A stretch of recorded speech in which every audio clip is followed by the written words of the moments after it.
አርዕስተ ዜና የጠቅላይ ምክር ቤቱ ፕሬዝዳንት መንግስት ሱና ዩኒቨርሲቲ የሚገነባበት በቂ ቦታ እንዲሰጠው ጠየቁ። ሙስሊሙ ማህበረሰብ ታላቁን ወር በኢባዳና በመንፈሳዊ ዝግጅት እንዲቀበል ጥሪ ቀረበ። ህጋዊ ቪዛ ያላቸው የኡምራ ተጓዦች ውሳኔ እንደማይመለከታቸው ሳውዲ አስታወቀች። የጋዛው የራፋህ ድንበር በድጋሚ መከፈቱ ተገለጸ።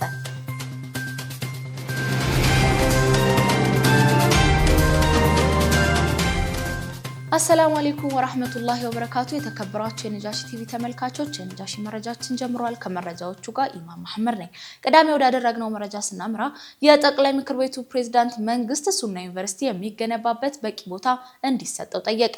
ሱና ዩኒቨርሲቲ ለ4 ዓመታት ያስተማራቸውን ዑለሞች በዲግሪ ደረጃ አስመርቋል። ዝርዝሩን መሐመድ ሚፍታ እንደሚከተለው አዘጋጅቶታል። ሱና ዩኒቨርሲቲ በተለያዩ እስላማዊ ትምህርት መስኮች ለ4 ዓመት ያስተማራቸውን 43 ተማሪዎች በዲግሪ ደረጃ አስመርቋል። የሱና ፋውንዴሽን መስራችና የሱና ዩኒቨርሲቲ ቻንስለር ዶክተር መሐመድ ሐሚድን ለተመራቂዎች እንኳን ደስ ያላችሁ መልእክት አስተላልፈዋል። كذلك لدينا كلية الآداب والتربية تخصص اللغة العربية بدأناها أيضا هذه السنة. هذه البذرة وهذه النبتة إن شاء الله نسأل الله أن يباركها تسعى لتكون من أرقى الجامعات الإسلامية التي تعني بالتخصصات الشرعية والتخصصات المادية الكونية أيضا. ዩኒቨርሲቲው 25 የትምህርት ፕሮግራሞችን ለማስተማር ከ10 በላይ ካሪክለሞችን ማበልጸጉንና 4ቱ ስራ ላይ መዋላቸውን ዶክተር መሐመድ ሐሚድን ገልጸዋል። በአሁኑ ወቅት 3ቱም የሱና ዩኒቨርሲቲ ኮሌጆች በሙሉ አቅም እየሰሩ መሆናቸውንም አክለዋል። ሱና ዩኒቨርሲቲ ያስተማራቸውን ሴቶች ለመጀመሪያ ጊዜ ማስመረቁን አስታውቋል። የሱና ዩኒቨርሲቲ አካዳሚክ ሴኔት ሰብሳቢና መምህር ዶክተር ጀይላን ከድር ተመራቂዎቹ መመረቃቸውን በይፋ አጽድቀዋል። በዚህ ዘመን አሊም ማየት የፈለገ የሱና ዩኒቨርሲቲ ምሩቃንን ይመልከት ያሉት ዶክተር ጀይላን በሚሄዱበት የኢትዮጵያ አካባቢ ህዝበ ሙስሊሙ በመልካም እንዲቀበላቸው ጠይቀዋል። ለተመራቂዎችም በኢልም ጉዟቸው ላይ እንዲቀጥሉና በተለይም ኢልም ባልደረሰበት አካባቢ እስላማዊ ትምህርትን እንዳስፋፉ አደራ ብለዋል። ሱና ዩኒቨርሲቲ በ7 ዓመት ጉዞ በተለይም ረጅም እስላማዊ ታሪክና ከፍተኛ የሙስሊም ቁጥር ባለባት ኢትዮጵያ እስላማዊ ትምህርትን ከማስፋፋት ረገድ የአንበሳውን ድርሻ እንደሚወስድ ተገልጿል። ከሱና ዩኒቨርሲቲ መስራቾች ውስጥ አንዱ የሆኑት ሼክ ሀጂ ኢብራሂም ቱፋ የሱና ዩኒቨርሲቲ ያስተማራቸውን ተማሪዎች ባስመረቀበት ወቅት ጠቅላይ ምክር ቤቱ በሚቀጥሉት ጊዜያት በርካታ እስላማዊ ዩኒቨርሲቲዎችን ለመገንባት ጠንክረው እንደሚሰሩ አስታውቀዋል። ጃሚዓት አልእስላሚያ በኢትዮጵያ ውስጥ ትከፈታለች የሚል ህልምም አልነበረም። አንድ ጃሚዓት አልእስላሚያ ብቻ አይደለም፣ ማአት ጃሚዓት አልእስላሚያ ተከፍተዋልም እየተከፈተም ነው። በቅርብ ጊዜ የሚመረቁትም እንዳሉ ሆኖ ሼክ ሀጂ የሱና ዩኒቨርሲቲን ፍሬ ለማየት የበቃ ነው ዶክተር መሐመድ ሐሚድን ያልተቋረጠ ጥረት ነው ብለዋል። ሱና ዩኒቨርሲቲ በአንድ ፎቅ ላይ አንድ ግለሰብ አላህ ከፍ ያለው ግለሰብ ከፍ ያለውን ቦታ ሰጥቶ ተንጠልጥላ ነው ይሄንን ሀገር የሚመራውን ምሁር ልታፈራ የቻለችው። የኢትዮጵያ ሙስሊሞች የተወዘፈ የገዘፈ ጥያቄ ያለን ያሉት ሼክ ሀጂ ኢብራሂም ቱፋ ለሺህ ዓመታት የቆየ ጥያቄ በአንድ ጀንበር ስለማይመለስ ህዝበ ሙስሊሙ በትዕግስት እንዲጠብቅ ጠይቀዋል። በተያያዘም የኢትዮጵያ እስልምና ጉዳዮች ጠቅላይ ምክር ቤት ፕሬዝዳንት ሼክ ሀጂ ኢብራሂም ቱፋ መንግስት ለሱና ዩኒቨርሲቲ ማረፊያ የሚሆን በቂ ቦታ እንዲሰጠው ጠይቀዋል።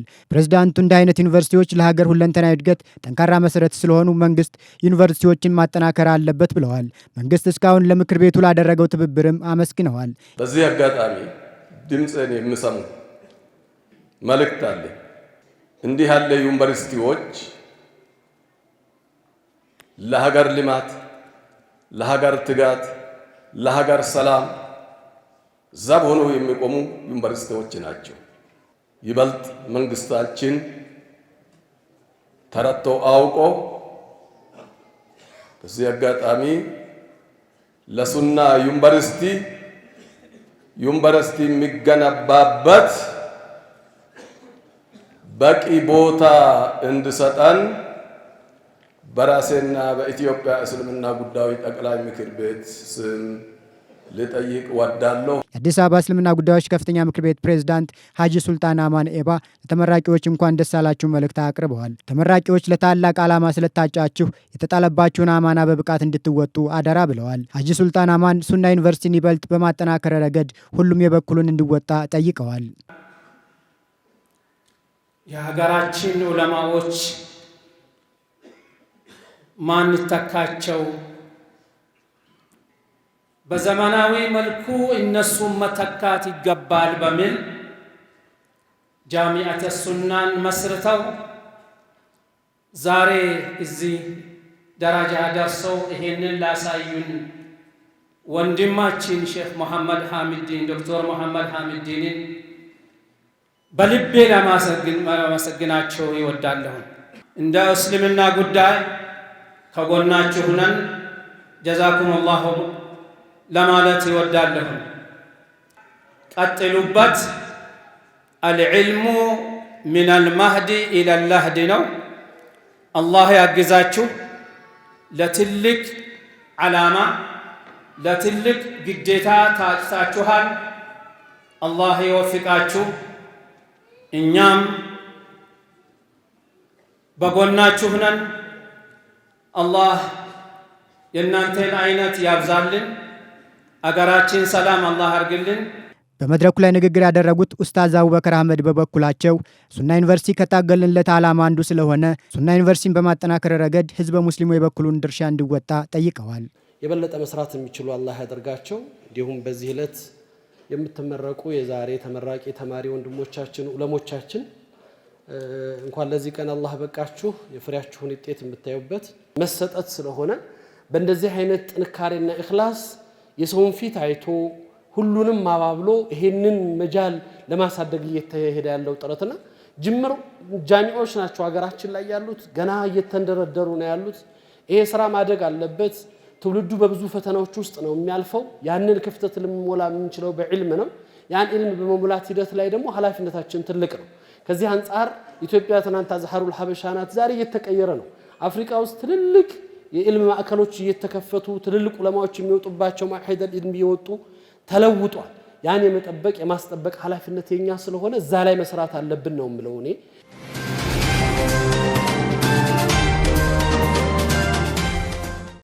ተመልሰናል። ሙስሊሙ ማህበረሰብ ታላቁን ወር በኢባዳና በመንፈሳዊ ዝግጅት እንዲቀበል ጥሪ ቀረበ።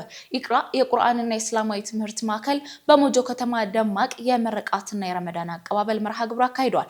በኦሮሚያ ክልል በሞጆ ከተማ አስተዳደር የሚገኘው ኢቅራ የቁርአንና ሂፍዝ ኢስላማዊ ትምህርት ማዕከል የቁርአን ተማሪዎች ምረቃትና ታላቅ የረመዳን አቀባበል መርሃ ግብር በትላንትናው ዕለት በድምቀት አከናውኗል። በሞጆ ከተማ የቁርአን ሐፊዞችን በማፍራትና እስላማዊ ዕውቀትን በማስፋፋት የሚታወቀው ኢቅራ የቁርአን ሂፍዝና እስላማዊ ትምህርት ማዕከል መጪው የረመዳን ወርን በማስመልከት ሙስሊሙ ማህበረሰብ መንፈሳዊ ስለንቦና ዝግጅት እንዲያደርግ የሚያግዙ ዳዓዎችንም ለታዳሚ አቅርበዋል።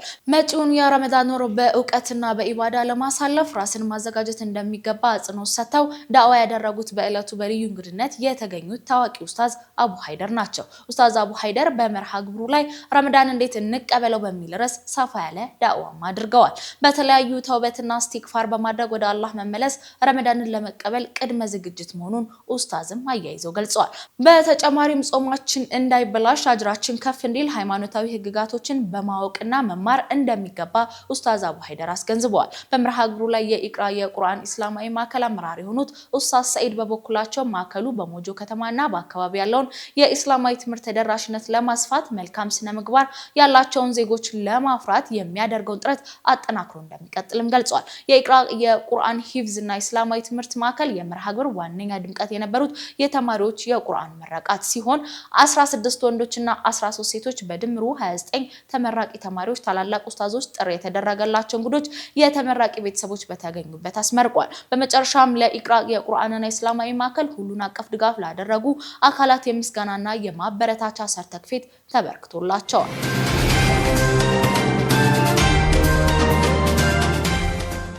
ሉቅማን ኮንቬንሽን በቁርአን መታደስ በሚል መሪ ቃል የፓናል ውይይት አካሄደ። የሙስሊም ተማሪዎች ሊግ ዓመታዊና የሉቅማን ኮንቬንሽን በቁርአን መታደስ በሚል መሪ ቃል ትላንትና በደመቀ ሁኔታ አካሂዷል። በመርሃ ግብሩ ላይ ወጣቶች፣ ታዋቂ ኡስታዞችና ምሁራን የታደሙ ሲሆን የቁርአን መልእክት በዕለት ተዕለት የህይወት እንቅስቃሴ ውስጥ ተግባራዊ ስለማድረግ ሰፊ ውይይትም ተደርጓል። በመድረኩ ላይ በዋነኝነት ከተነሱ ነጥቦች መካከል ቁርአንን በቃል ከመቅራት ባለፈ መልእክቱን በጥልቀት ማስተንተንና መተግበር ስላለው አስፈላጊነት ሰፊ ግንዛቤ ማስጨበጫ በኡስታዞችም ተሰጥቷል። ህዝበ ሙስሊሙ ቁርአን የህይወት መመሪያ መሆኑን አውቆ እንዲተገብረው ከቃሉ ባሻገር ትርጉሙ ሊረዳ እንደሚገባ በመርሃ ግብሩ ላይ በስፋትም ተነስቷል። በእለቱ የመወያያ ትንታኔ ያቀረቡት ኡስታዝ አህመድ ሙስጠፋ የህይወት መስመር በቁርአናዊ ምልከታ በሚል ርዕስ ባቀረቡት ገጽ የሰው ልጅ ከቁርአን ጋር ስላለው ተፈጥሯዊ ትስስር አጽንኦት ሰጥተው ገለጻም አድርገዋል። የሰው ልጅ ቁርአንን የመረዳትና መልእክቱን የመቀበል ሙሉ ተፈጥሯዊ አቅም እንደተሰጠው አያይዘው ገልጿል። ኡስታዝ አክለውም ወጣቶች ይህንን የአላህ ስጦታ አቅማቸውን ሙሉ በመጠቀም ከቁርአን ጋር ያላቸውን ቁርኝነት ይበልጥ ማጠናከር እንደሚገባቸው አስገንዝበዋል። የሉቅማን ኮንቬንሽን ዓመታዊ መድረክ ወጣቶች የእስልምና እውቀታቸውን እንዲያሳድጉ በስነ ምግባር የታነጹ እንዲሆኑና ለተተኪው ትውልድ አርአያ የሚሆኑ ስብዕና እንዲገነቡ ትልቅ አቅም እንዲፈጥሩ በመርሃ ግብሩ ላይ ተገልጿል።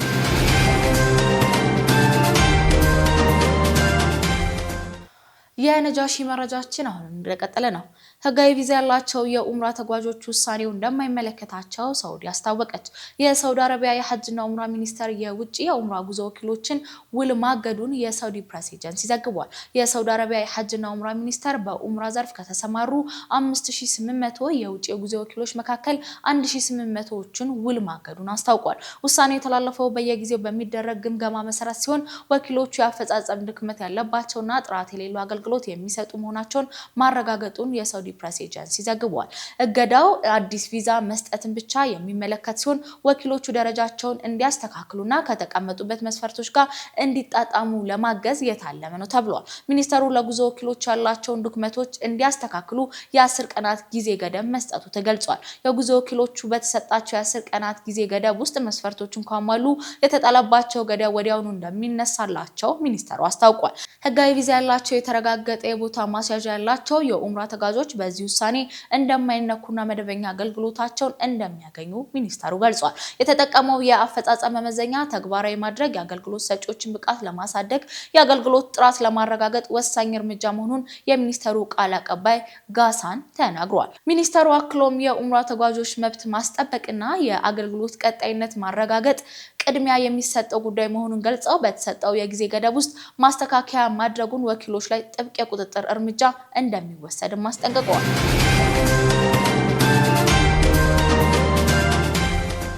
የጋዛው የራፋህ ድንበር በድጋሚ መከፈቱ ተገለጸ። በጋዛና በግብጽ መካከል የሚገኘው ቁልፍ የራፋህ ድንበር ኬላ ከተዘጋ ከ2 ዓመታት በኋላ ለፍልስጤማውያን ክፍት መደረጉን ባለስልጣን አስታውቋል። የራፋህ ድንበር ጋዛ ከሌሎች ሀገሮች ጋር የሚያገናኝ ብቸኛ መውጫ ሲሆን ዳግም እንዲከፈት የተደረገው በእስራኤልና በሐማስ መካከል በተደረገው የተኩስ አቁም ስምምነት መሰረት መሆኑ ተገልጿል። ድንበሩ ለሰብአዊነት እርዳታ አቅርቦትና ለሕክምና አገልግሎት ወደ ውጭ መውጣት ለሚፈልጉ ፍልስጤማውያን ወሳኝ መተላለፊያ ነው ተብሏል።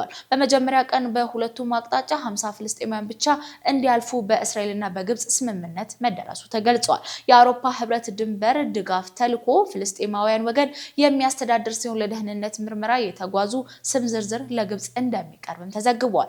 በአሁኑ ወቅት ከ20 ሺህ በላይ ፍልስጤማውያን በአስቸኳይ የውጭ ሀገር ሕክምና እንደሚያስፈልጋቸው አልጀዚራ በዘገባው አመላክቷል። ባለፈው ሳምንት ድንበሩ ለፍልስጤማውያን እንደሚከፈት ከተገለጸ በኋላ የታመሙ ሰዎችን ለመውሰድ በርካታ አምቡላንሶች በግብጽ በኩል ተሰልፈው በመጠበቅ ላይ እንደሚገኙ አልጀዚራ አስታውቋል። የራፋህ ድንበር ግንቦት 2024 በእስራኤል ቁጥጥር ስር መውደቁን የቆሰሉና የታመሙ ፍልስጤማውያንን ወደ ውጭ ሀገር ሄደው ሕክምና እንዳያገኙ አግዶ መቆየቱም ይታወሳል።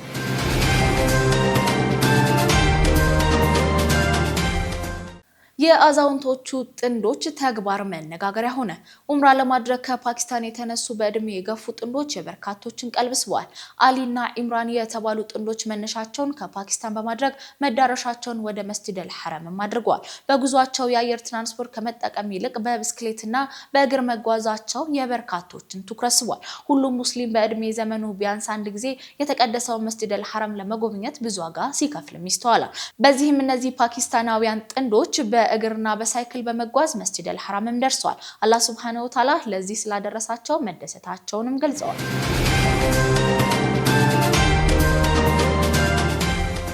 ወደ ቢዝነስ መረጃችን አልፋለን። ዙበይዳ ሐሰን አዘጋጅተዋለች።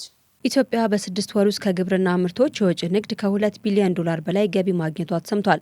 ገቢው በ2018 የበጀት ዓመት አጋማሽ ከዘርፉ ለማግኘት ታቅዶ ከነበረው 1.9 ቢሊዮን ዶላር ገቢ ብልጫ እንደታየበትም የግብርና ሚኒስትር የሆኑት አቶ አዲሱ አረጋ ተናግረዋል። በሌላ በኩል የስንዴ ምርት በመኸርና በበጋ መስኖ ከ300 ሚሊዮን በላይ ኩንታል ደርሷልም ተብሏል። ኢትዮጵያ ከ4 ዓመት በፊት ለስንዴ ግዢ ታወጣው የነበረውን እስከ 1 ቢሊዮን ዶላር የሚደርስ የውጭ ምንዛሬ ማስቀረት መቻሉንም የሚኒስቴር መስሪያ ቤቱ የ6 ወር እቅድ አፈጻጸም በተገመገመበት ወቅት ተነግሯል። ባለፉት 6 ወራትም 2.6 ሚሊዮን የዳልጋ ከብቶች ዝርያ በሰው ሰራሽ መንገድ መዳቀሉም ተዘግቧል። የኢትዮጵያ መድህን ድርጅት 13.8 ቢሊዮን ብር ገቢ ማግኘቱ ተሰምቷል። የኢትዮጵያ መድህን ድርጅት ባለፈው በጀት ዓመት ዓመቱን በሙሉ ከሰራው አረቦን በግማሽ ቢሊዮን የሚበልጥ አረቦን በ6 ወራት ውስጥ ብቻ መስራት መቻሉ ተነግሯል። የኢትዮጵያ መድህን ድርጅት ዋና ስራ አስፈጻሚ የሆኑት አቶ አቤል ታደሰ የድርጅቱ የገበያ ድርሻ አሁን ላይ 45.5 በመቶ መድረሱንም አንስተዋል። 50 ዓመታትን በመድህን አገልግሎት የዘለቀው ድርጅቱ ዘርፉን በማሳደግ ረገድ ከፍተኛ አስተዋጽኦ እያበረከተ እንደሚገኝም አስታውሰዋል። አፕል አገልግሎቶቹ ላይ ለሚደረጉ ማሻሻያዎች በአርቲፊሻል ኢንተለጀንስ ቴክኖሎጂ የታገዙ እንዲሆኑ ለማድረግ የሚያስችል ስምምነት ማድረጉ ተሰምቷል። አፕል የግል ምናባዊ ረዳቱን ወይም ሲሪን ማሻሻልን ጨምሮ በተለያዩ የአፕል ፕሮግራሞች ላይ ለሚደረጉ ማሻሻያዎች በጉግል አርቲፊሻል ኢንተለጀንስ ቴክኖሎጂ የታገዙ እንዲሆኑ የሚያስችል ስምምነት ከጉግል ጋር ነው አድርጓል የተባለው። ይህም ለበርካታ ዓመታት የሚቆይ ስምምነት የአፕል መሰረታዊ ሞዴሎችን የጉግል ጀሚናይና የክላውድ ቴክኖሎጂዎችን እንዲጠቀሙ የሚያስችል እንደሆነም ተነግሯል። ስምምነቱ የአፕል የጉግል ኤአይ ቴክኖሎጂዎችን ለአፕል የፈጠራ ሞዴሎች ብቁ መሆናቸውን ካረጋገጡ በኋላ የተደረገ ስምምነት ከመሆኑ በተጨማሪም ለአፕል ተጠቃሚዎች አዳዲስ የፈጠራ ልምዶችን ይዞ እንደሚመጣም ይጠበቃል። ኩባንያዎቹ በጋራ በሰጡት መግለጫም የአይፎንን አንዳንድ ቁልፍ ቴክኖሎጂዎችን በጉግል ጀሚና የአርቲፊሻል ኢንተለጀንስ ሞዴሎች ላይ እንዲመሰረቱ የሚያስችል ትብብር ይፋ አድርገዋልም ተብሏል። እንደ ቢቢሲ ዘገባ ከሆነ ስምምነቱ በብዙ አይፎን ተጠቃሚዎች ዘንድ አርቲፊሻል ኢንተለጀንስ ፍላጎታቸውን በመጨመር ላይ ያለመ ነው ተብሏል።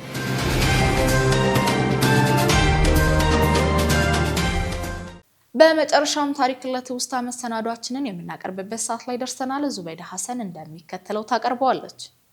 ወቅቱ እንደ ፈረንጆቹ ዘመን አቆጣጠር 1965 አሁን በያዝነው የፈረንጆች ወር ፌብሩዋሪ 21 ነው። ጥቁር አሜሪካዊ ሙስሊም አክቲቪስት ማልኮም ኤክስ የተገደለበት ዕለት። በዛሬው ታሪክ ለትውስታ መሰናዷችን ይህንኑ ታሪካዊ ክስተት ላነሳ ወድጃለሁ። በ1925 በኦማሃ የተወለደው ማልኮም ገና በለጋ እድሜው ነበር አባቱን በነጭ በላይነት ተሟጋቾች የተገደለው። በ1937 ማልኮም ከቤተሰቦቹ በደህንነት ጉዳዮች ሰራተኞችም ተወሰደ። የሁለተኛ ደረጃ ትምህርቱንም አቋርጦ ወደ ቦስተንም ተዘዋወረ። ከዛም በወንጀል ድርጊት ውስጥ ተሳትፎ እንደነበረውም ይነገራል። በ1946 በ21 ዓመቱ ማልኮም በስርቆት ወንጀል ተጠርጥሮ ወደ እስር ቤትም ተወረወረ። በእስር ቤት ቆይታው የኤልያስ መሐመድ ትምህርቶችን በመማር ለእስልምና ልቡ እንደተከፈተም ታሪክ ያወሳል። የመሐመድ ትምህርቶችን በማልኮም ላይ ጠንካራ ተጽዕኖ አሳድረውበታል። እሱም ከፍተኛ የራስ ትምህርት ፕሮግራም ውስጥ ገብቶ የተሰረቀውን የአፍሪካ ማንነቱን ለማመልከት ኤክስ የሚለውን የመጨረሻ ስሙንም ወሰደ።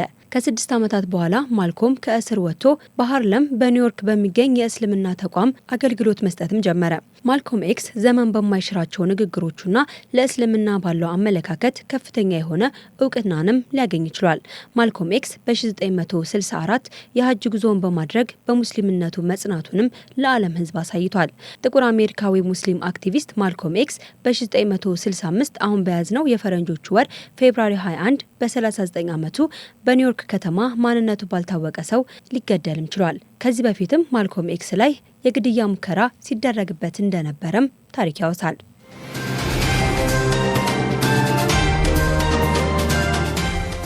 ለሰዓቱ ያዝንላችሁ መረጃ ይሄን ይመስል ነበር። ከመረጃዎቹ ጋር ኢማም መሐመድ ነበርኩ። አሰላሙ አለይኩም ወራህመቱላሂ ወበረካቱ።